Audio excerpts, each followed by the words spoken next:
Good morning, South Africa. Goeiemorgen, Lochani, Molweni, Sawubona, Tobela, Dumela, Macheloni Avudi, Avuxeni. My name is Vishnu Munian. I am the National Customs Manager at Turner Shipping. I have been with Turner Shipping for 13 years, and I have become synonymous with this name. I've been asked many questions over the years, but the one that stands out is, how do you manage to remain calm in the worst of situations? And my answer to this is, we've been through so much over the years, and it feels like we've already been through this before. And I'm sure that everything will turn out fine. That theory was true until 2020 arrived. If you have just managed to connect and join us now, special welcome to you. The good thing about entering a webinar late is that there's no one watching you enter the room. So come on in and have a seat. Before we start the formal proceedings today, I would just like you to know that a recording of this webinar, as well as our webinar held last week, can be accessed at Turner Shipping on YouTube, as well as Vimeo. Last week's webinar was on high value, high risk cargo. That would be just as important in this industry as it is a high risk cargo that we are transporting. We would love to hear from you, so we have an active chat box that you may phrase questions to our panel or ourselves during the webinar. We will attempt to answer as many questions as possible during our Q&A session following the speakers. Our moderators will manage the process, and any unanswered questions on this platform will be answered personally in a mail to you. Please feel free to phrase your questions early so that we may get to it early in the Q&A session. So, back to where I was, 2020. We all celebrated Happy New Year 2020. It sounded so cool. I even made the remark that it sounded like we are in the future, 2020. So, just a recap of the year's events relating to the virus. On January 7th, 2020, the Chinese branch of the WHO was officially notified of the novel coronavirus, then referred to as 2019 COV, despite cases being reported as early November 2019. 4 days later, they recorded their first death. On January 20th, the US recorded their first case. 10 months later, this figure stands at 8.6 million. On the 11th of February 2020, the World Health Organization names the virus COVID-19. On March 5th, the NICD in South Africa confirmed the first case in South Africa. Now, I remember this clearly, and this really caused a bit of a stir in KZN especially. On March 10th, Italy is the first country to implement a national lockdown. On March 11th, the World Health Organization declares the virus a pandemic. On March 23rd, the South African president announces a lockdown that commenced on the 27th of March. At that point, all we knew of a lockdown was how to spell it. We did not know how it will work, and we spent all our time trying to interpret and understand the mechanics of how exactly the lockdown was going to affect the clearing industry. Are we essential services? And if we are, how do we get to work without being arrested? We did manage to feel our way through this process, and we got it right eventually. 7 months have passed, and we have seen what level 5 means to level 1. No one would have anticipated the true effects of this pandemic and the lockdown implemented to prevent the spread of and loss of life. Some are of the opinion that the lockdown should have been lifted earlier to open up the economy, but that we will never know as we accepted the course of action taken to save lives. So, back to our session today. Today we are talking about the chemical industry. We have chosen to focus on the chemical industry as it is a key vertical component of our business at Turner's. For many years, we have been focused on the import of oil, petrochemical, and chemical. At Turner's, we choose to have specialized departments, and we now have a highly skilled chemical export department managed by key chemical export accounts. Our first speaker this morning will get us in that space of understanding the key difference of handling chemicals over other products. The handling and storage of chemicals is a responsibility that we have to share with accomplished partners. Mr. Brian Giddey is the MD of RB Associated Logistics. He has more than 30 years of experience in this field, and it will be evident when he does speak to us the wealth of knowledge he has in the specific field. We are extremely grateful that Mr. Giddey has chosen to impart his knowledge with us today. Over to you, Mr. Giddey. Good morning, everybody. Thank you very much for joining this Turnus webinar. I'm just here to give you a brief discussion about the phenomena of dangerous goods, the relevant classifications, the legislation, and transporting and warehousing of these items. To start with the definition, dangerous goods are solids, liquids, or gases that can either harm people, other living organisms, property, and or the environment. It's a segment of the chemical industry that's generally well regulated through the likes of the Chemical and Allied Industries Association, specifically so in the manufacturing segment. But there remains a debatable lack of depth in expertise relating to the post-production environment, which encompasses the transport and warehousing. What is good about that, though, is that CAIA has acknowledged this and begun focusing on upskilling a lot more auditors than have previously been available. And they've done a lot of work getting it to the point where they've additionally put in some more audit people, as well as started to show it up as a potential career option for people. And I think that's going to be the important thing going forward, that those people look at it as proper, fully fledged careers and not just biannual compliancy exercises. The important thing about that is that it gets renewed every 2 years.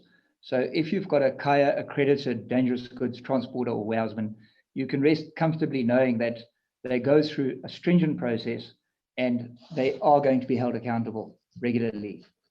Chemicals form a part of almost everything that we touch, consume, or use.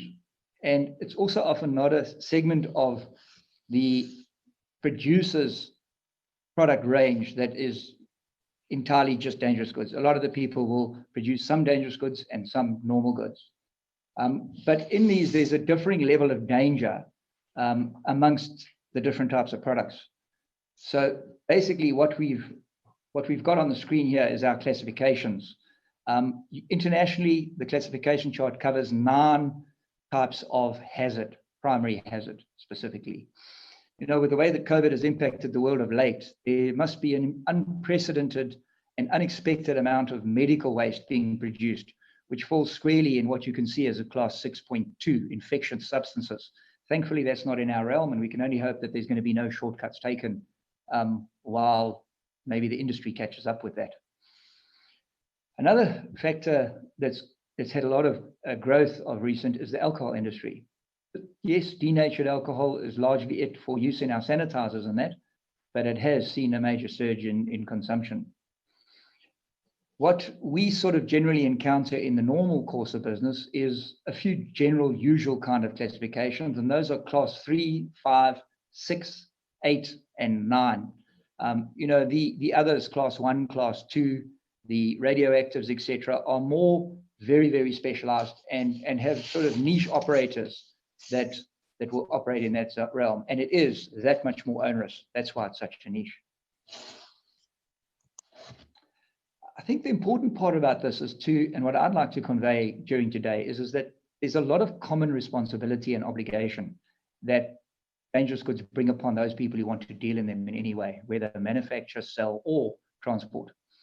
And just to go through this particular slide, every single responsible person involved in the handling, transportation of goods, doesn't matter who you are, you can be a consignor, manufacturer, importer, distributor, a road or rail operator, operating just loading equipment, and of course your drivers and employers have specific sets of responsibilities and procedures prescribed that they must ascribe to and actually conform with.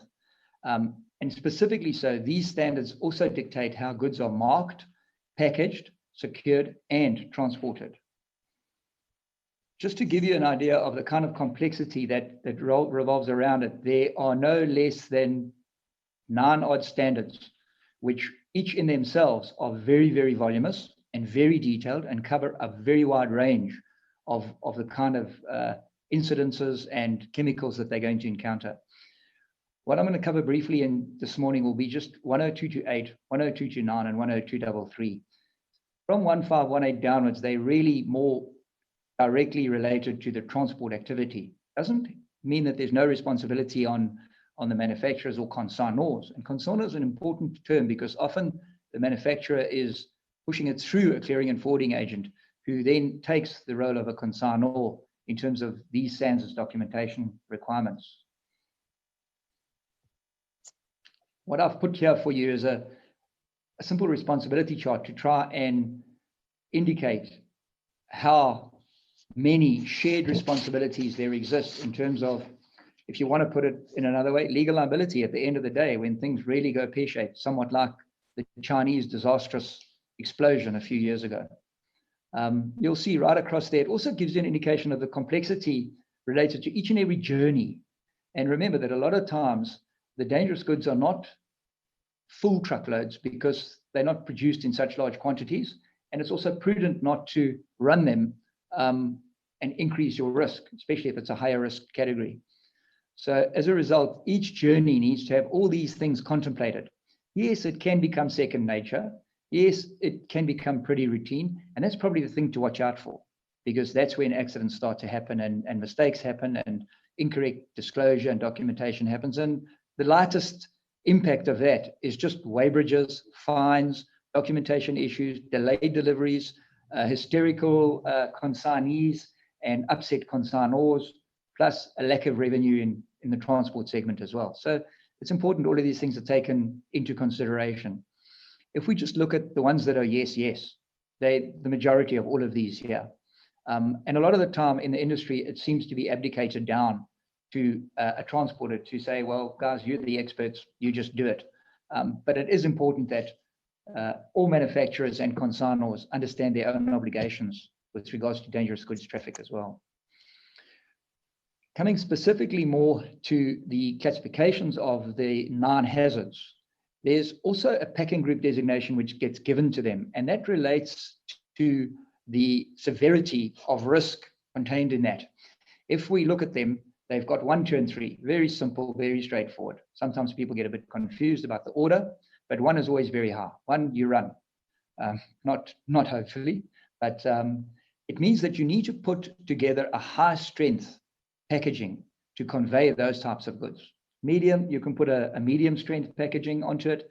And the low risk, well, it's not that bad. So you can use a slightly more, for want of a term, cost effective or lower strength packaging because the likelihood of fallout and severity of it is much lower. And it covers a lot of other things too in terms of exactly what's got to be put in the information around your packaging types and that. The 10229 is now more relevant to manufacturing environments and packaging production and people like that, in that it really tries to make sure that there's a traceability around the packaging that's used in the case of an incident, firstly, but more importantly, to avoid an incident occurring in the first place. If we look at the markings that are required, it has to have a UN stamp on it. The packaging type code, as per clause 9, must also be adhered to. There's a number of other things that have to happen on it. So your drums should be stamped, whether they're going to carry solids or liquids. It'll have to denote on there in that stamp whether it's got a gross mass capacity or a liquid capacity as well, the density thereof. The date of manufacture of that actual receptacle also has to be clearly stamped in a uniform international clock face symbol method.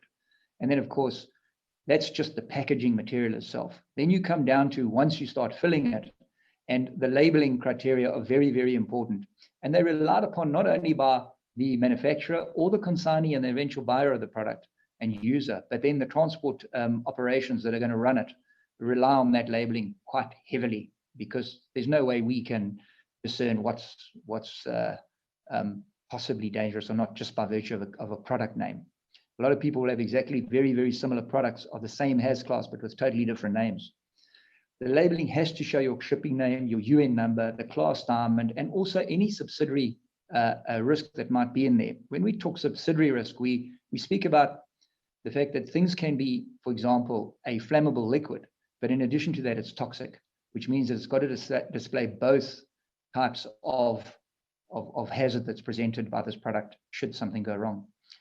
What's important is products that are imported and dangerous good, as long as they're packed in accordance with the various international codes and bodies like IATA and IMDG for maritime, they can be transported in the RSA, but only provided that the UN number and shipping name at least are displayed in English. So if you're importing from China and it comes with nothing but Chinese labels and Chinese writing, one needs to make sure that at your procurement end, before shipping, you make sure labels are provided and the actual English is available. I think all in all, I hope that I've managed to display that it's a bit of a complex field. It's not rocket science. It's just voluminous, and it needs a lot of caution, and it needs to be taken seriously in the hands of all the parties. It's not a Mickey Mouse operation that you can just throw onto the back of a truck and get you somewhere. It has huge ramifications. And of course, every one of the manufacturing people will know what that means to brand. And with today's social media and the way that it explodes overnight in terms of awareness amongst the population, let alone just segments thereof, it's very important that you rest assured when you choose your partner, you choose them wisely, and that you live the journey with them rather than just abdicate it. Thank you very much for your time this morning. Thank you, Mr. Brian Giddey. I'm certain that everyone now has a better understanding of the technical difficulties and the responsibilities I mentioned. From a customer's perspective, you know what, I have to concede that what you speak about is highly technical, and I can confirm that it is beyond the customs realm of thought. We generally don't go into this scope as it is that technical, and only the people that understand it as well. So thank you for imparting that. Next up, we have Mr. Neville Joseph of Intertek. Turners Shipping's interaction with Intertek is on a daily basis. They are an international assurance company, and in our sector, they serve as cargo surveyors for the bulk. They are definitely much more than that to the industry, so Mr. Joseph will expand on that. Mr. Neville Joseph has 25 years of experience in the oil and gas sector, and his understanding and skill in the field makes him an expert. And we are indeed lucky to have him share his thoughts today. Turners Shipping is reliant on the skills of Mr. Joseph and his colleagues, and we are extremely confident in their abilities in the sector. Customs, in fact, are also reliant on their skills, and they have become the authority in the process. It is obvious from his presentation today that Intertek have their eyes and ears on the ground, as he is able to share exactly how it happened and what the direct effects were during this pandemic. Over to you, Mr. Joseph. How has COVID-19 affected the chemical industry? Good morning. I'm Neville Joseph, Regional Sales and Operations Manager for Intertek South Africa. Just going through the agenda, we're going to go through an introduction, health and safety, challenges and impact to the supply chain, chemical industry post-COVID, and then the last, the question and answers. Your global partner for total quality assurance, that's Intertek. Assurance, testing, inspection, certification. We have 46,000 employees globally. We are the global market leader in insurance, 3,000 auditors, 100,000 audits a year. We're in 100 countries, plus 100 countries. Global market leader in TIC. We have plus 1,000 labs and offices throughout the world, and we have them in 80 different languages. 2020 was an unanticipated turning point for the oil and gas and chemical industry. The COVID-19 related economic downturn, coupled with the oil price collapse, impacted across these industries. The World Economic Forum has stated that COVID-19 is the worst health humanitarian crisis for decades, with an estimated 7 trillion drop in global GDP. COVID-19 has forced its customers, industries to shut down entire plants, which is expected to reduce the global chemical GDP by around 11% in 2020. This is according to Accenture, which carried out the research. As the chemical industry lies at the center of several value chains and acts as a solution provider to other sectors of the economy, it plays an integral role in leading a sustainable recovery. Chemical innovations already contribute to several sustainable development challenges, such as energy, climate, transport, health, and food, amongst the others. Health, safety, and well-being is now the #1 concern for global businesses, including the oil and chemical gas sector. For the oil, chemical, and gas industry, Intertek has launched a dedicated Protect Assurance program. Based on decades of Intertek industry experience, following guidelines from the WHO, CDC, based on Intertek's hugely successful POSI check solution, specifically designed to prevent the spread of infection, including COVID-19. End-to-end solutions covering all key facilities from independent third-party verification, training materials, and content to provide education and awareness on key aspects of prevention of spread and infection everywhere in your operations. Program development and consultations associated with pandemic management planning can be delivered in person or remotely using the Intertek state-of-art remote auditing solution, InView. This is just a slide showing operating in different times under different conditions. Challenges faced by the chemical industry: oversupply and imbalances from supply disruptions and demand shocks. The drastic decline in demand accelerated the chemical industry into an oversupply situation, which was already looming pre-COVID. The automotive, transportation, and consumer products were sectors that were among the hardest hit end markets. On the contrary, demand for pharmaceutical, food additives, disinfectants peaked, and chemical companies exposed to the sectors are reporting record outbound volumes. Experiencing export losses, the chemical industry had experienced one of the most significant losses when it experienced a standstill in export business. The closure of international borders led considerably losses in the sector due to the inability to perform export functions. Workforce: given the nature of chemical industry, manufacturing plants are worker dense, as majority of the operations cannot be done remotely. To address social distancing concerns, companies implemented staggered shifts and ensured a safe distance between workers in order to protect their workers, their families, while maintaining their operations. The impact was across the supply chain. Exploration and production. Production reduced due to decline in demand and reduced workforce.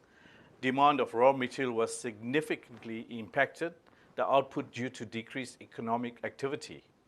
Primary logistics: escalation of shipping costs increased the cost of importing. Supply chains became complex due to additional health and safety protocols. Refineries: the decline in volume of raw materials resulting in reduction of output, causing many refineries to shut down globally. Production of essential chemicals were then prioritized. Example, the chemicals that were required to generate the sanitizer industry to meet the protocols of COVID-19. Secondary logistics: restrictions on international and local travel caused delays impacting several supply chains. Increased costs due to limited availability of transporters. Storage space was limited. Increased quality checks due to stagnant products. Markets: consumer demand reduced for most chemicals except for pharmaceutical, food additives, and disinfectants. The chemical industry post-COVID-19. The new reality taking shape is made of complexity, uncertainty, and opportunities. To adapt and thrive, organizations must accelerate and become resilient and agile. The pandemic has birthed opportunities to get closer to end users and accelerate innovative digital-enabled business models that can deliver customer needs. Chemical companies needed to engage in strategies that ensure sustainability throughout their value chain. Intertek has introduced Total Sustainability Assured, and this was under total corporate sustainability, which entailed environment, enterprise security, governance, financial, people and culture, compliances, risk management, communities, external communications and disclosures, quality and safety. Total operational sustainability entailed the environment again, products, process, facilities, assets, and systems. Thank you very much for listening to me. If anyone's got any questions, please free to ask. Thank you, Mr. Joseph, for the presentation this morning. As I said earlier, Intertek have their eyes and ears on the ground, and the analysis you have presented clearly shows that. Thank you for the suggestions you've put forth for the industry as well. I'm sure this sound advice will be taken by people listening today. So, some of you may know that prior to joining Turner Shipping, I was with SARS Customs. The opinion I have was therefore from a customs perspective, as well as a shipping industry perspective. My interaction with him over the years has always been a learning experience for me, and his sound knowledge of customs legislation has given me something to aspire towards. He is extremely accomplished in his field, but he possesses a humility that is evident when you speak to him. I am indeed humbled that he has willingly agreed to speak at this webinar, and I'm certain that his words will definitely fill up this virtual room. Ladies and gentlemen, Mr. Quintus van der Merwe. Good day, ladies and gentlemen. A bit of a novel experience for me. This is my first webinar. So thanks to Turner Shipping for asking me to speak to you on some of the effects of COVID-19 on the chemical industry. I'm privileged to be able to speak together with Turner Shipping. We've got a relationship that goes back with them for many, many decades. I'm sure most of you know that Turner's has been around since the 1800s, and they've expanded into a wide group covering obviously clearing and forwarding, logistics, warehousing, travel, conferencing, secretarial services, etc. We're just a bunch of silly lawyers. And so without further ado, let's get on with the talk.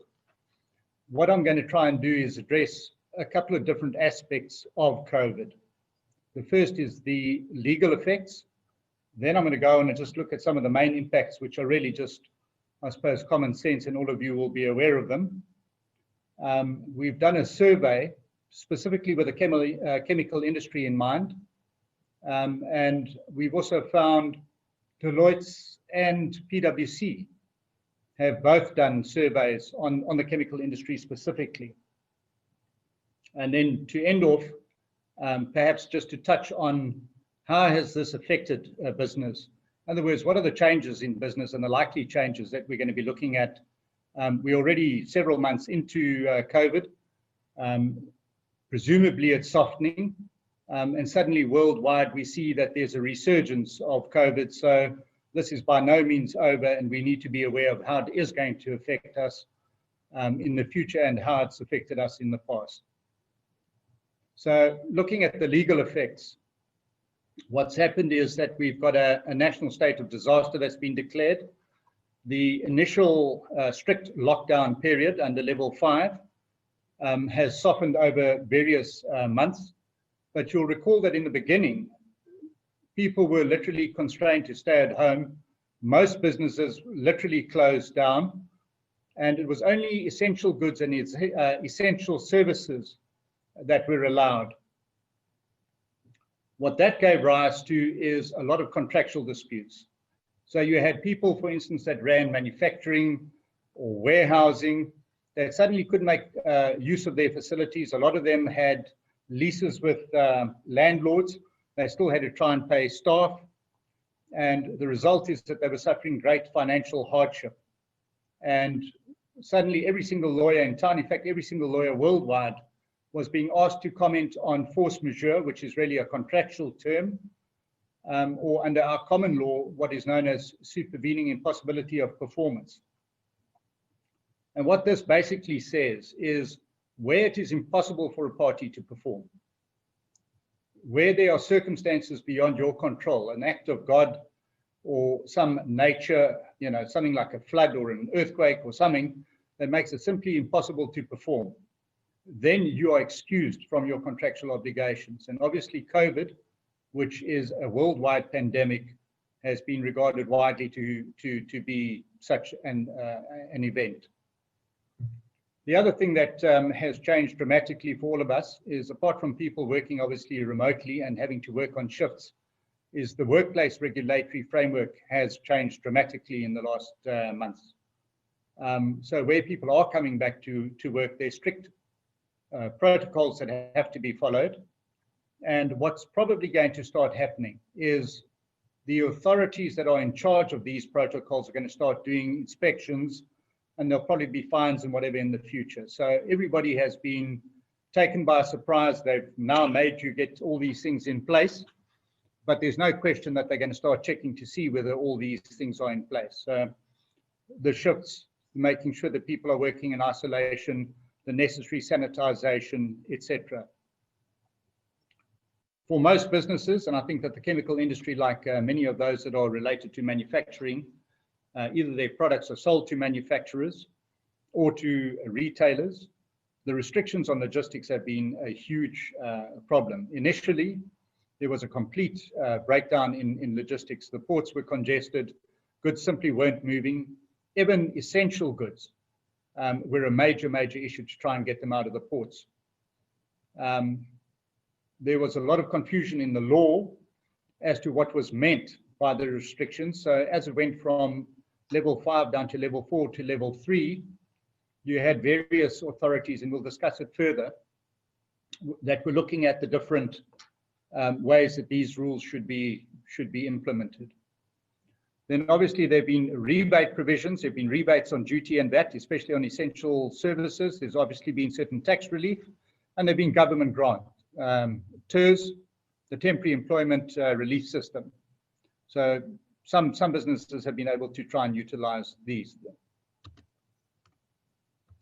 If we look at the main impacts, effectively our workforces have been split largely to people that are absolutely critical in manufacturing or plants, compared to administrative and sales forces.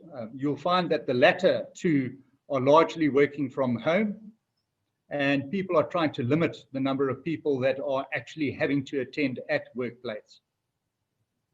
The initial impacts that were generally found is that there's been a reduction of demand of goods initially through the chemical industry. Speaking to people within the chemical industry, they say that in the main, they've managed to continue working throughout because they've been generally regarded as an essential service providing essential goods. But that obviously doesn't help where many of your downstream customers have been forced to shut down. So the automobile industry shut down, the steel industry shut down, a lot of the other industries have all shut down, and that's obviously had an effect. Obviously, retailers have largely shut down and only in later stages started opening. In addition to this, you had a global disruption of the supply chain. So we need to remember that this is an international event. It's not just South Africa. We've seen locally what the massive impact has been on our logistics, but obviously there's been a much wider disruption across the world. Import-export challenges really have tied in with what we've spoken about. The other thing that has happened is that it makes planning very difficult because you don't know what your lead times are. It's very difficult to attend to your stock controls. All of this has an effect where you're not sure how this is going to change in the future, and you're not quite sure for how long it's going to continue. The other thing that we've seen is that everybody initially thought that the cigarettes and the alcohol shares were going to be the hardest hit. The hardest hit shares on the stock exchange were the financials. And the result of COVID has been a much tighter credit market. And that obviously, depending on businesses that are reliant on credit lines, has been a major impact. So what we did is that we tried to ourselves do a survey with people within the industry. And the things that have come up and that have been highlighted as major causes of disruption are in the logistics and supply chain, obviously the delays in port congestion. Demurrage and storage costs have been a major issue, and certainly at level 5. there was a lot of argument that the shipping lines had to waive those costs because of supervening impossibility of performance. As we've said, the different authorities have taken different views on what the laws say, and there hasn't been a consistent application of the disaster regulations, and that's caused confusion and also led to a lot of disruption in the logistics and the movement of cargo. Cross-border borders have been closed, and there have been massive build-ups. Container turn-ins have been a problem because what happened is initially there was no movement of cargo, and then suddenly there was a flood of movement of cargo, and then people ran out of storage space. The other thing that we've spoken about already is lead times. Because of the substantial disruptions, both locally and internationally, there's been a huge delay in lead times. Plants, warehousing, sales issues. Obviously, staffing has been a major issue. People have had to look at people with comorbidities and who are able to attend and who can't attend. People over 60 are not allowed back to work. You've had to try and work out which staff are essential in plants or at business premises and which people are able to operate remotely. You'll find that in sales, a lot of the sales staff have started working remotely. And while that sounds quite good, it actually turns out to be quite difficult for them because it's in a totally different environment. They're not able to go and see customers. They're suddenly doing lots of Zoom meetings and Microsoft Teams meetings and the like. And it's been an adjustment. Also, the management of staff is much more difficult remotely compared to where people are on site. Stock levels we've spoken about. Stock levels are obviously quite difficult given that your lead times and your supply chain is disrupted. It's very, very difficult to try and get the stock levels right. Operating times have obviously been affected, and generally things have been happening a lot slower than they ordinarily would. Certainly where you also deal with the government authorities, you find that you can't get hold of people at SARS, you can't get hold of people at Intertek, you can't get hold of people wherever it is. And so that is quite difficult. Disrupted and uncertain markets. Markets are slowly stabilizing, one would like to think. The problem is that with the resurgence that's happening, certainly internationally, one's not sure where things are going to end up in a couple of months, and we're not sure whether South Africa is going to have a resurgence. Virtual sales adjustment, we've discussed that's with your remote sales force. So the PwC survey was quite useful. For those that want to go online and find both the Deloitte's and the PwC surveys, they're useful to look at. But what's good here is that this gives you an indication of what the major disruptions are. So the biggest reduction is workforce and the reduction in productivity, which has been said to be the biggest problem. Decrease in consumer confidence and as a reduction in consumption, which is the next biggest problem. To my surprise, I would have thought supply chain disruptions were going to be the highest, and yet they're not. They lie third at 23%. Funding is obviously an issue, and that's been highlighted at about 19%. What people have said is that the inability to meet face-to-face sometimes relies or results on not having available information as readily available or as easily available as they were pre-COVID. So that's an issue. I think a lot of people with that have also said that having to suddenly work remotely, they found out that their IT systems, etc., have not been quite what was required. So there's been a lot of work that suddenly had to be done on that front. Impacts on tax, trade and immigration, and then cybersecurity and fraud risks and privacy risks at the bottom. We won't go into POPI, but that's obviously something that's going to loom in our horizon in the near future, POPI being the protection of private information. So where does that take us? It takes us to a slightly different business scenario than we were used to previously, and it's unlikely to change for some months to come. Supply chain, people need to consider what their supply chain is. You've got to factor in delays. You've got to try and factor in the differences in your warehouse and stock management. And you've got to try and come up with a revised, I suppose, plan as how you're going to operate from a supply chain point of view.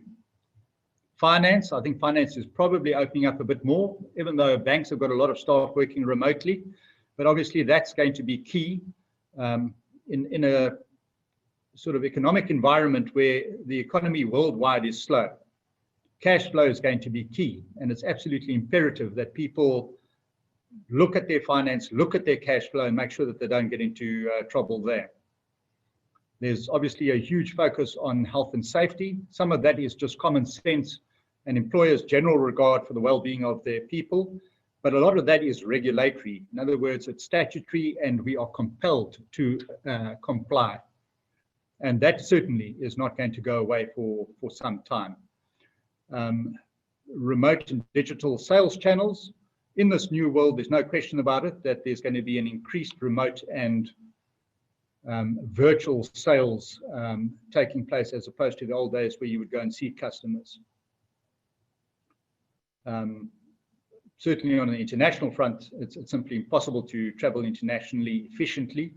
And locally, I think suddenly people have realized that Microsoft Teams, Zoom, and the other Google and whatever all work fairly well.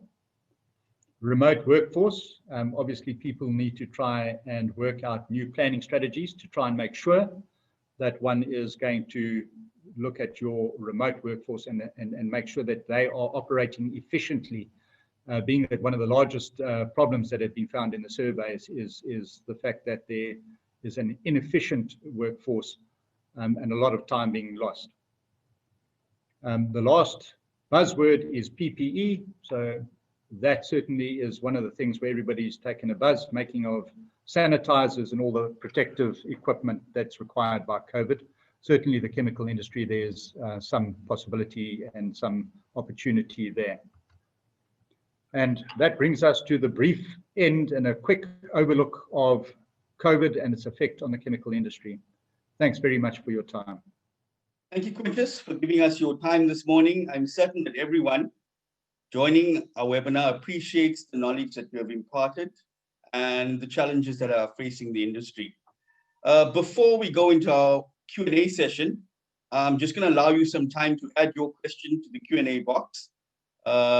We will remind you of Turner Shipping by playing our corporate video. Please, feel free to add your question to the box, and we will attend to it during the Q&A session. Thank you very much. Welcome to Turner Shipping. We'd like to introduce our company and our range of services to you. In 1896, when sailing ships and ox wagons were the primary means of transport, Turner Shipping opened its doors as a customs clearing agent at the then newly established Port of Durban. Today, more than 120 years later, that port is one of the busiest on the African continent, and Turner Shipping is arguably the biggest privately owned clearing and forwarding company in Southern Africa. We have 12 offices in the main centers throughout South Africa and provide services in all of the Southern African countries.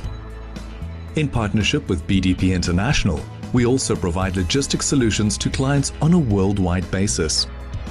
In keeping with the very high standard that the industry demands, Turner Shipping is both accredited by and a member of all the necessary local and international associations and organizations. We pride ourselves on our ethical corporate governance, with company policies which ensure ethics, compliance, and risk management in all that we do.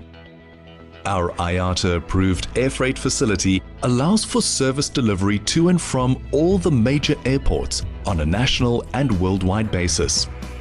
The special arrangement with BDP International allows for maximum efficiencies to be maintained on sea freight shipments. Road freight deliveries are undertaken for both local and international shipments, which attend to and conform to all Incoterm requirements, ensuring that cargo is successfully collected and delivered on a full or part load basis is the objective and foundation of our logistics excellence. Turner Shipping also provides a range of specialized value-added services, and our team of specialists are well versed in all the complex customs and excise regulations and requirements. We have established an excellent network of logistics partners throughout Africa, enabling us to operate effectively in a challenging environment. All shipments need to be covered by insurance, and through our business partners at JLT Group, we are able to provide our clients with a comprehensive and tailor-made marine insurance package. While customs clearing remains our core business, we pride ourselves on the expertise in the wider world of logistics management, ensuring both imports and exports are correctly and adequately attended to by our team of professionals. Trade finance is an additional value-added service offered by Turners Shipping. We provide procurement finance to both importers and exporters on a 120-day basis. Large and outsized project-type shipments are managed from source to destination by our Project Freight division. Our nationwide warehousing division can attend to all storage and distribution needs on a national basis. In short, Turners Shipping offers a full range of logistics services to and from any location on the planet. Our real-time track and trace system enables us to provide up-to-date shipment status reports on a 24/7 basis. Through the Turners Training Academy, our own staff members and those of our clients can extend their skills and be educated in all aspects of the customs clearing and freight forwarding industries.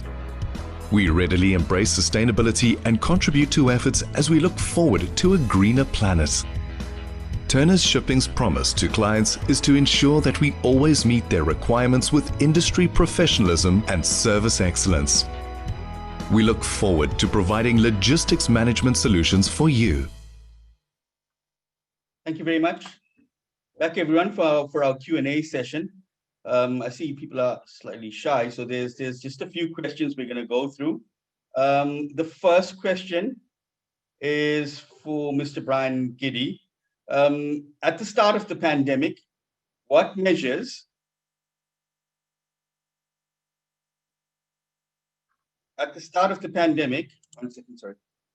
what measures were employed when receiving cargo to ensure it was sanitized?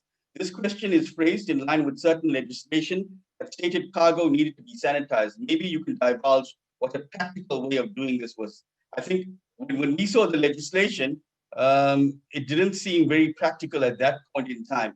Maybe you can share with us exactly how this was handled by the industry and what needed to be done and what is currently being done right now. Mr. Giddey?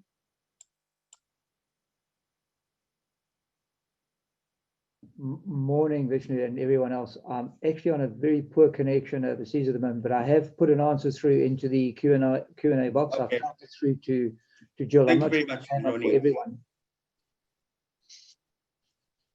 Okay.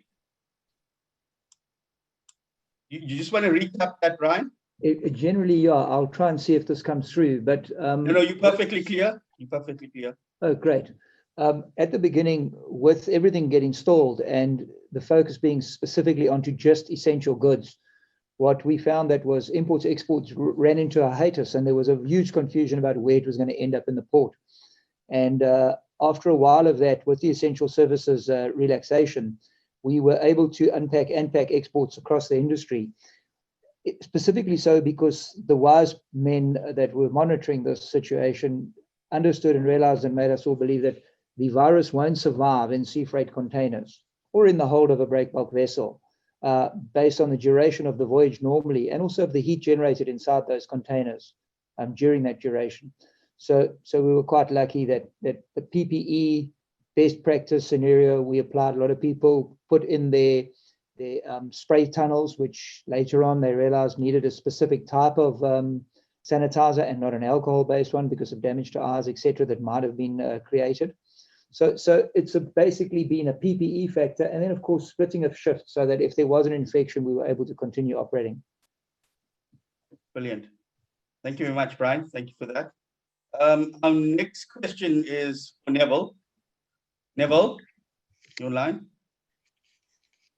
Okay, yeah. Neville, how do you see the markets growing within the petroleum sector? I see there's another question that's also posed that's very similar because recently we received notice that the Indian refinery would close and it caused a bit of a stir. I'm not sure whether you're able to touch on any part of that news that was shared. But yeah, how do you see the market changing within the petroleum sector in the next few years? Yeah, well, basically it all depends on consumer, purchasing. And if that's low on that side, it'll impact tremendously all the way up the supply chain. So that's all related to COVID. Obviously, COVID rules are relaxed. People respect it. Obviously, the consumer purchase will increase and obviously impact on a positive way all the way up the supply chain itself. With regards to your second question, I think we all are not sure what's going to happen on that side of it, whether something would come of it, but we're all waiting. So we put in a days on that one. Thank you, Neville. I think with planes not being the skies as well, there's also a lot of aviation fuel that's just lying around. So yeah, I guess we're in surplus right now. Okay, our next question is for Quintus. Can you unmute, Quintus? Can you unmute, Quintus? Okay. On the demurrage and storage cost, do you perhaps think there may be a case for the lines to offer reductions based on any legal precedents that has been set thus far? Without divulging too many of your cases, do you think generally this is something that can be considered from a legal aspect? Vishnu, I don't think that there's any legal precedent that I'm aware of, but certainly from what the law says, that if you can show that it was impossible at the time to perform, so where the shipping line wasn't in a position to give delivery of cargo, and where consignees weren't in a position to take delivery, in other words, they weren't at fault for doing so, they simply were unable to do so, then there'd be an argument for supervening impossibility of performance, and one could certainly look at the demurrage side. Where cargo was stored or had to be stored. So what happened is cargo was coming off vessels and it was having to be stored temporarily until one could take delivery. There would be an argument that the person storing the cargo has a claim as a salvage lien for looking after the cargo. So they would be entitled to charge a reasonable storage cost. Okay. I think most of the shipping lines would probably be prepared to consider a reasonable submission to them in respect to those costs. Okay. Do you think it would require legal assistance, or is it something that we could handle as normal process? It's like all things, Vishnu. I think that there's no reason why people can't approach a shipping lines direct. I think that one's obviously got to establish a factual basis for them to have a look at it. And if one was unable to get a resolution, then you could get lawyers involved. But there's absolutely no reason why one couldn't approach the shipping lines direct and have a chat to them. Okay. You've got to differentiate, for instance, level 5. Yeah. Sorry, Vishnu. It's just that sometimes because of the volume of queries that we may have with shipping lines, sometimes your voice is louder than ours. So I guess where the amount is much larger, from my opinion, I guess maybe it is something that can be looked at from a legal perspective. Okay. Thank you, Quintus. I see there's 2 questions regarding Turners Shipping, and the first question was about me, and the second question was about insurance. And I think our video covered that.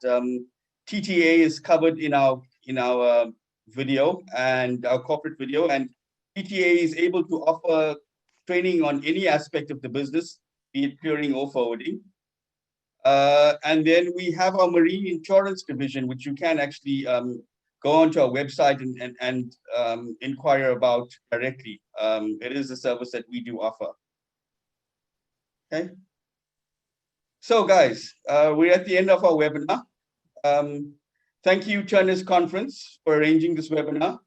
I'm certain that your technical support and service will be sought after the successful webinar. Contact details for Kerry and Jill at Turners Conference will be shared on the screen following this. Thank you to our speakers, Mr. Brian Giddey, Mr. Neville Joseph, Mr. Quintus van der Merwe. Thank you to Renee Naidu from Turners Training Academy for coordinating this webinar.